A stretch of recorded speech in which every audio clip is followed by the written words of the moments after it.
దేశాన్ని మార్చాలనే ముందు నేను మారాలనే ప్రశ్న మనకు కలగాలి. ప్రపంచాన్ని మార్చాలి.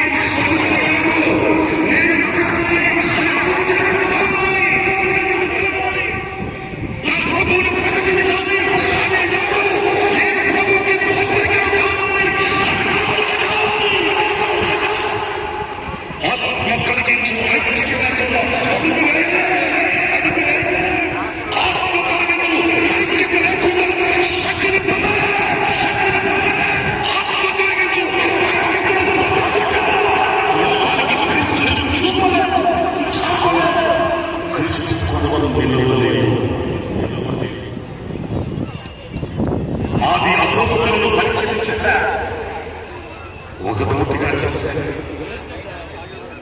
క్రీస్తుకి సంఘానికి పత్రికలై సంఘానికి పునాదులుగా మార్చబడ్డారు.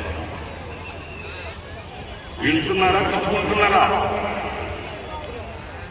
నా ప్రియ సహోదరులారా, నిరంతర కుటుంబాలలో అనైక్యత, సంఘాలలో అనైక్యత, సేవలలో అనైక్యత, క్రైస్తవులలో అనైక్యత.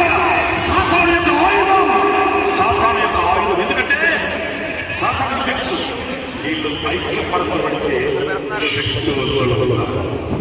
సాతాను తెలుసు.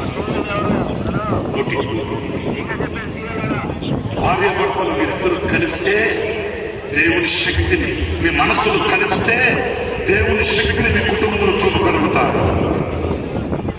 వ్యవస్థలో క్రైస్తవులు కలిసి, క్రైస్తవులు కలిసి దేశ కొరకు, రాష్ట్ర కొరకు, పల్లె కొరకు, పండుగ కొరకు కన్నీళ్లు కలిసే ప్రార్థన వీళ్ళు కాగలిగితే క్రైస్తవులు శక్తి పొందుతారు. సృష్టిని శాసించగలిగిన వీళ్ళు తెలుసు.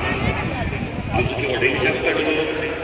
అనైక్యతను చూసి వాడు మనం కొట్టలేక, వాడు మనల్ని ఏం చేయలేక మనస్సును చెరుకుంటాడు. మనస్సును చెరుకున్నాడు. మనస్సుని కట్టండి, ఐక్యంగా నిలవండి. వారందరూ ఒక చోట కూడుకొని ఉన్నప్పుడు మీకు బాగా తెలుసు. అపోస్తలుల కార్యాలు 2వ అధ్యాయం, అపోస్తలుల